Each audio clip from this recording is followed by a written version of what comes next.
क्या अगर आपसे पूछा जाएगा अगर कोई ऑब्जेक्ट ऊपर से नीचे की तरफ गिर रहा है क्या राइमिंग है, सबका काटा है तुरंत बदल जाता है। खैर छोड़ो। हेलो माय डियर स्टूडेंट्स, कैसे हैं आप सभी। आज हम लोग का एक बहुत ही प्यारा और इंटरेस्टिंग टॉपिक है छोटू जी एंड बड़ा जी। छोटू जी बड़ा जी क्या है, मतलब स्मॉल जी मतलब acceleration due to gravity and capital G that is universal gravitational constant.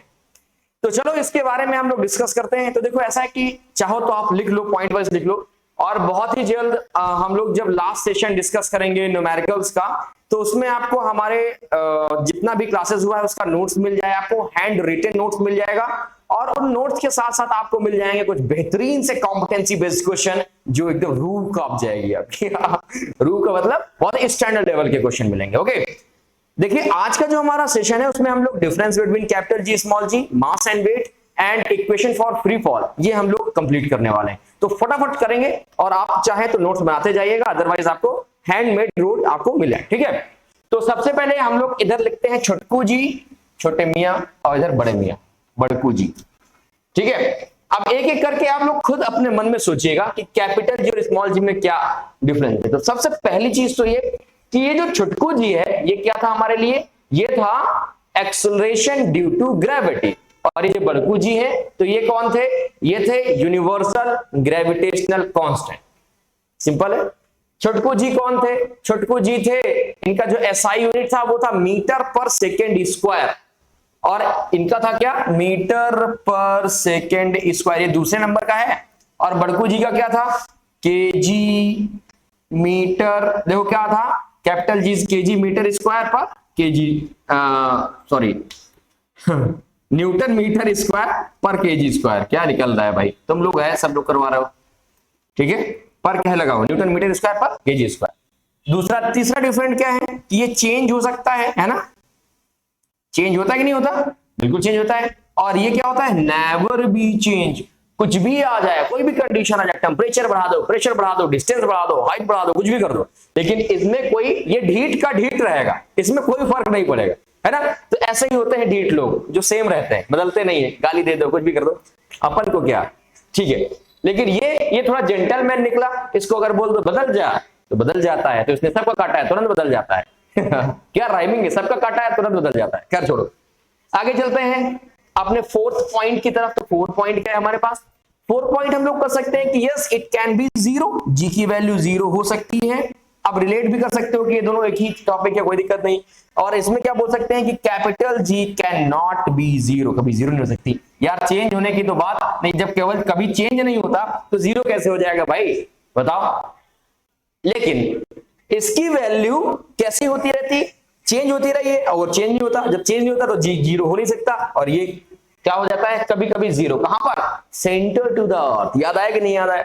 चलो आई होप ये 3-4 डिफरेंस आपके लिए बहुत होंगे। अगर आप चाहो तो इनकी वैल्यू भी लिख सकते हो, क्या लिख सकते हो, इस जी की वैल्यू होती है 9.8 मीटर पर सेकेंड स्क्वायर, और ये जी क्या होता है, ये जी होता है क्या हमारे पास 6.67 इंटू 10 टू द पावर -11। पुरानी बात है, ठीक है। तो 1 2 3 4 और एक ओरल, 5 डिफरेंसेस हैं। आई होप सफिशिएंट होंगे। आपको जो नोट्स हैं उसमें आपको नोट्स मिलेंगे, तो उसमें आप लोग देख लीजिएगा, बाकी का चाहे तो नोट कर लीजिए, फटाफट नोट कर लीजिए। चलते हैं अगले टॉपिक की तरफ। आज का जो क्लास है थोड़ा सा लंबा नहीं करना ना, इसलिए थोड़ा जल्दी जल्दी कर रहे हैं। चलो वीडियो को पॉज करके, आई होप कि आपने नोट कर लिया है, आगे चलते हैं। चलिए भाई, अगला टॉपिक है equation of motion for free fall, ठीक है। बहुत ही इंटरेस्टिंग और लाजवाब टॉपिक है। इससे बहुत ही अच्छे अच्छे न्यूमेरिकल्स बनते हैं। और वो न्यूमेरिकल्स कैसे होंगे, मान लीजिए आप कहां जा रहे हैं, आप कोई ऑब्जेक्ट है, किसी हाइट से आप ड्रॉप कर रहे हो, ओके, एक ही चौक है अभी, किसी हाइट से आप ड्रॉप कर रहे हो, ओके, तो किस वेलोसिटी से जा रहा है, कितनी हाइट उसने कवर करी, कितना टाइम लगा, ये न्यूमेरिकल बनता है कि नहीं बनता। या अगर आप नीचे से कोई ऑब्जेक्ट फेंक रहे हो, नीचे से कोई ऑब्जेक्ट फेंक रहे हो, तो अब फिर वो कोई हाइट जाएगा, तो मैक्स हाइट क्या जाएगा, मैक्स टाइम क्या लगेगा, बात समझ में है कि नहीं है। ये सारी चीजें हैं जो आपको थोड़ा सा इफेक्ट डालती है। तो ये सब कैसे फाइंड करेंगे, तो as we already know that equation of motion v is equal to u plus at, right. और क्या था, एक पोजीशन टाइम रिलेशन था, s is equal to ut plus half at square, है ना, बहुत बढ़िया बात है। तीसरा क्या था, v square minus u square is equal to 2as। कुछ लोग ऐसे पढ़ते हैं v square is equal to u square plus 2s, है ना, टेंशन मत लेना। चलो देखो कंपेयर कराओ। अब यहां पर हम लोगों ने a को किससे चेंज कर लिया, g से, उल्टा लिख दिया था। ओके, एंड हाइट किस में चेंज हो गई, s से। जो हमारे पास डिस्टेंस थी हॉरिजॉन्टल, जो डिस्टेंस थी वो वर्टिकल हाइट में चेंज हो गई। सिंपल सी बात है, वर्टिकली डिस्टेंस है तो हाइट, हॉरिजॉन्टल है तो डिस्टेंस। ठीक है, ओके। तो जरा देखो यहां से v इज इक्वल टू क्या हो जाएगा, u प्लस a की जगह क्या आ जाएगा, gt। कोई प्रॉब्लम नहीं है। इसके बाद s इज इक्वल टू क्या आ जाएगा, s इज इक्वल टू आ जाएगा ut plus half gt square. ठीक है, इसके बाद तीसरा इक्वेशन क्या आ जाएगा, v square minus u square is equal to 2a, sorry a की जगह क्या आ जाएगा g, और ये हो जाएगा h। अब देखो यहां s की जगह क्या आ जाएगा, h आ जाएगा। कोई प्रॉब्लम हुई, कन्वर्ट किया अपन ने केवल। ये हो गया equation for free fall motion. अब जरा देखिए, अगर किसी ऑब्जेक्ट को क्या किया जाता है, देखो जरा फिगर नंबर 1 देखो, मैं नीचे से ऊपर की तरफ फेंक रहा हूं। क्या कर रहा हूं, नीचे से अपवर्ड डायरेक्शन में फेंक रहा हूं। तो इसकी जो फाइनल वेलोसिटी होगी, जरा देखो भाई, अगर कोई ऑब्जेक्ट मैंने ऊपर की तरफ फेंका, ये चौक फेंकी, तो ये चौक किसी एक पॉइंट से ये वापस नीचे गिरना शुरू कर दी। वो कौन सा पॉइंट होगा, जहां पर इसकी वेलोसिटी 0 हो जाएगी। बात समझ में आई, जिस स्पीड से जा रही है स्पीड 0, तो वहीं से गिरना शुरू हो जाएगी। क्यों, क्योंकि ग्रेविटी उसको खींचना शुरू कर देगी। बात समझ में आई कि नहीं आई। तो जिस पोजीशन में ये जाकर के वापस गिरने लगेगी, उस पोजीशन को बोलते हैं फाइनल पोजीशन। तो इस केस में जो v की वैल्यू हो जाती है वो क्या हो जाती है, 0 हो जाती है। जब हम लोग मोशन कैसा करा रहे हैं, डाउनवर्ड टू अपवर्ड डायरेक्शन में, और डाउनवर्ड टू अपवर्ड डायरेक्शन में अगर मोशन हो रहा है तो final velocity, but initial velocity कुछ ना कुछ होगी। जिस वेलोसिटी से आप फेंकोगे वो इनिशियल वेलोसिटी आपके पास होगी कि नहीं होगी, होगी ना। बट अगर कोई ऑब्जेक्ट अपवर्ड किसी हाइट से अपवर्ड टू डाउनवर्ड गिर रहा है, ठीक है, अगर अपवर्ड टू डाउनवर्ड गिरा तो उसकी इनिशियल वेलोसिटी क्या होगी, ऑलवेज 0 होगी। क्योंकि क्यों, फ्री फॉल हो रहा है, तो मतलब only external force which is gravity, right. तो ग्रेविटी अगर एक्सटर्नल फोर्स होगी तो यहां पर u इनिशियल क्या होनी चाहिए, 0 होनी चाहिए, है ना। इसके बाद जरा एक चीज और देखो, यहां पर v कुछ ना कुछ होगी just before reach the ground. Question पूछेगा what is the final velocity just before reach the ground.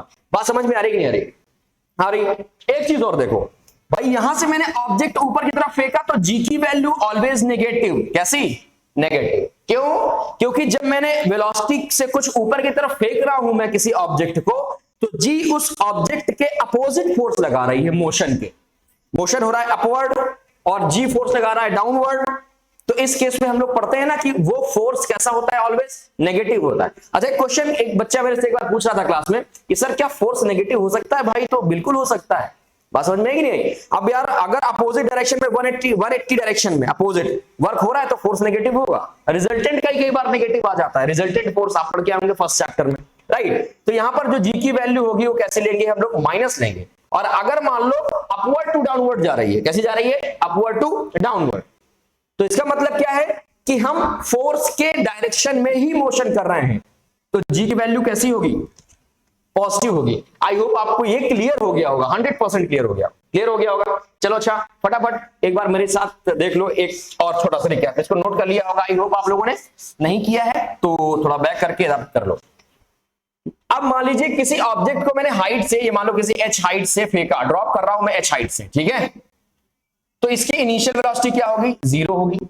तो हम लोग अगर देखे जाएं तो इक्वेशन ऑफ मोशन क्या बनेगा, इक्वेशन ऑफ मोशन बनेगा पहला वाला v is equal to gt, बनेगा कि नहीं बनेगा, फर्स्ट। सेकंड क्या बनेगा, s is equal to ut वाला पार्ट चला गया, sorry h is equal to ut वाला पार्ट चला गया, हाफ gt स्क्वायर, बताओ बचेगा नहीं बचेगा, सेकंड।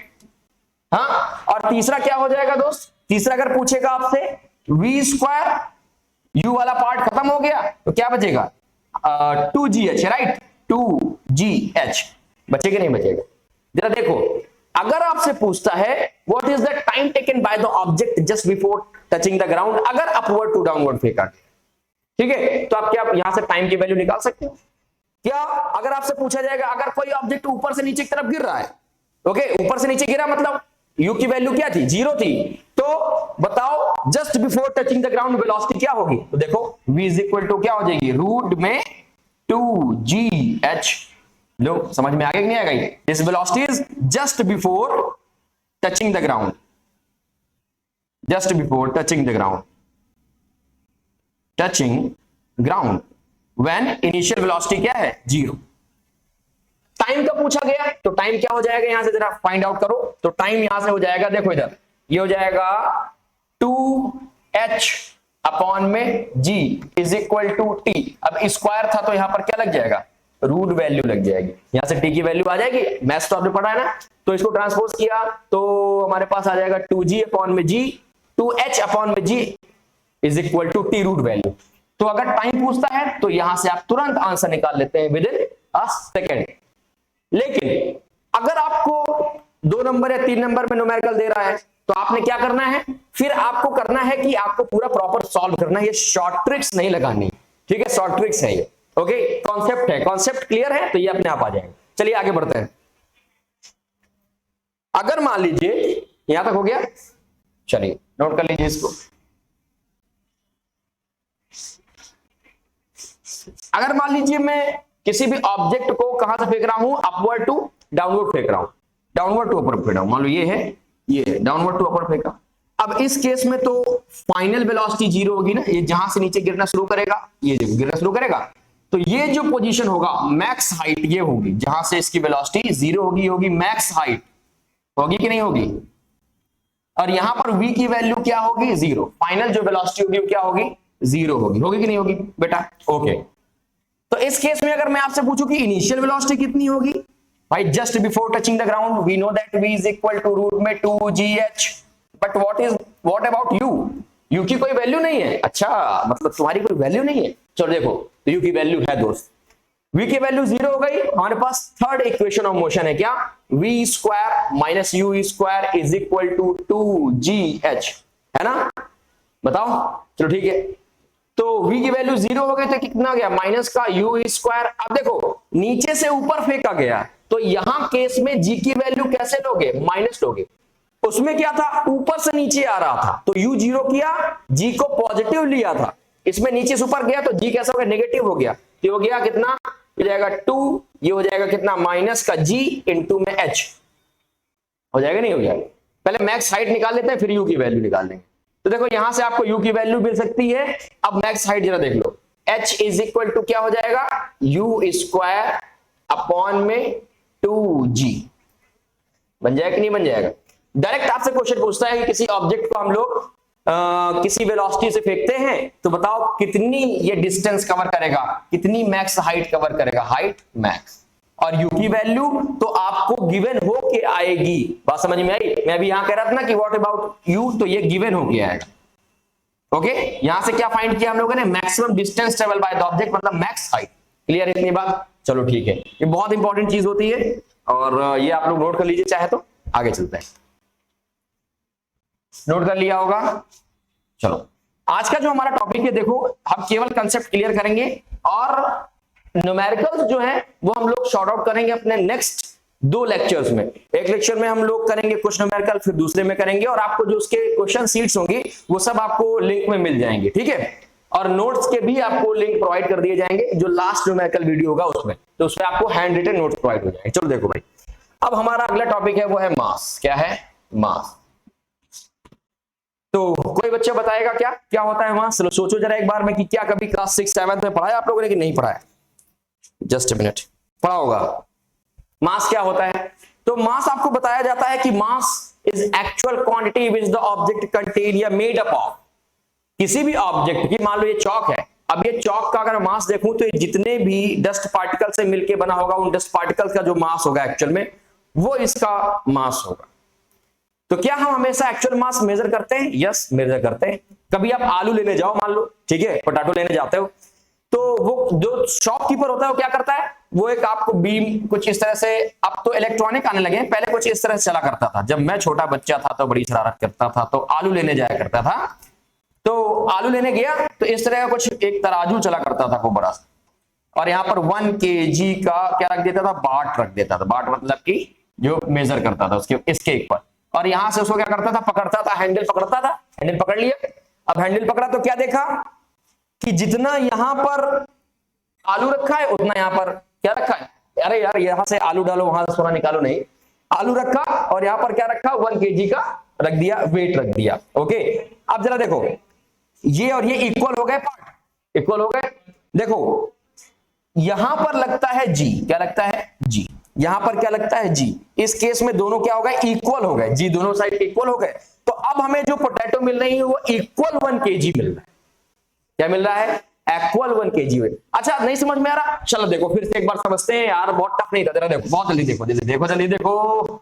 देखो मास हमारे पास क्या है, एक्चुअल क्वांटिटी, एक ऐसी क्वांटिटी जिससे बना हो, ठीक है। अब जरा समझो, 9th क्लास में हो तो इससे तो काम नहीं चलेगा, आपको सीखना है mass is a property of inertia. Mass किसकी प्रॉपर्टी है, इनर्शिया की प्रॉपर्टी है। बात समझ में आई। या आप बोल सकते हो the mass of an object is measure the inertia of object. जो मास किसी भी ऑब्जेक्ट का मास होता है वो क्या मेजर करता है, इनर्शिया मेजर करता है, ठीक है। अच्छा मतलब कि कितनी क्वांटिटी से मिलके बना हुआ है।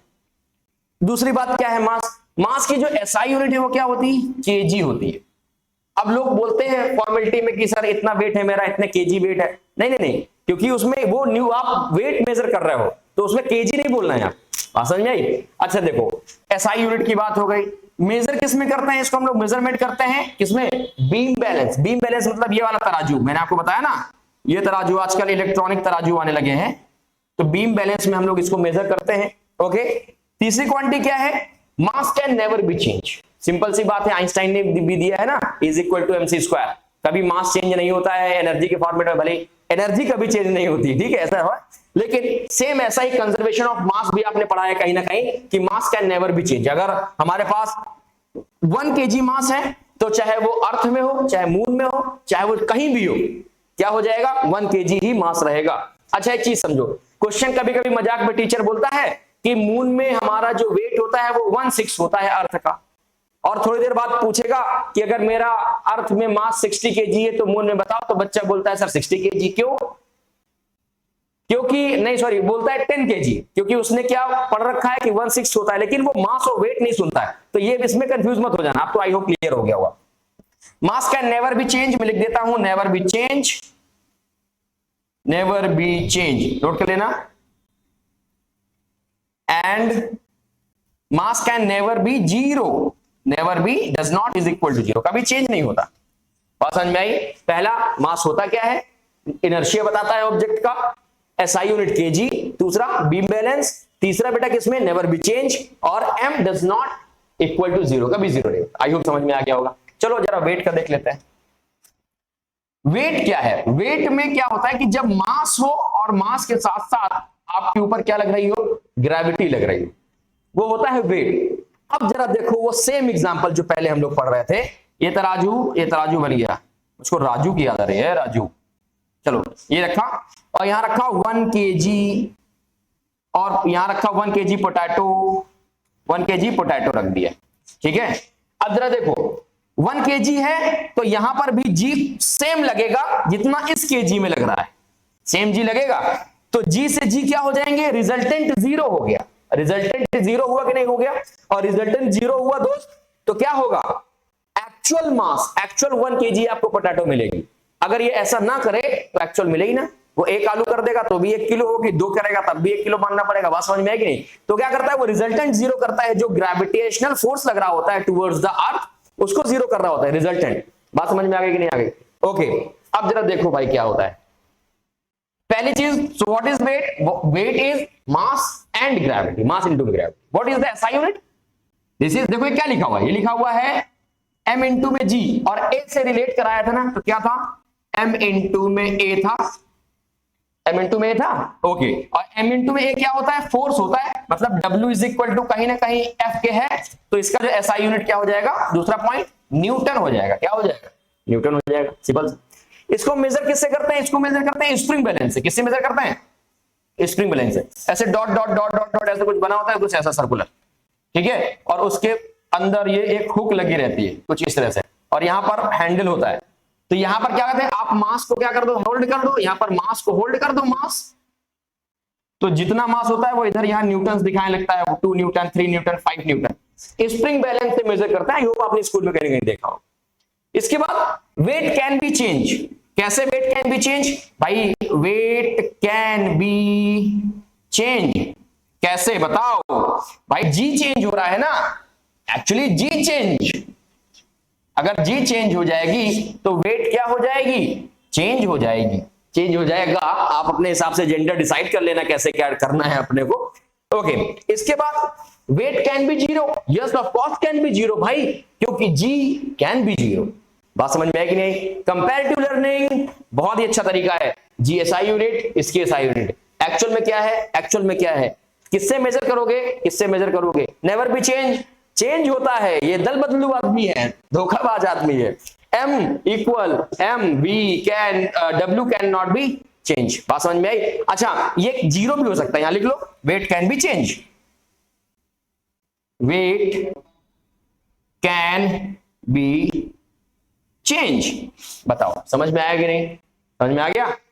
देखो तो आज से जो हमारा ग्रेविटेशनल वाला पार्ट है ये कंप्लीटली क्या हो गया है? फिनिश हो गया। और मैंने आपका टाइम वेस्ट बिल्कुल नहीं किया कि मैं खींचता रह जाऊं एक एक टॉपिक को, कोई मतलब नहीं है, ठीक है। अब जो हमारे अगले 2 सेशंस होंगे वो बिल्कुल मिस मत करिएगा, क्योंकि वो होंगे based on numericals and based on case based and assertion reason.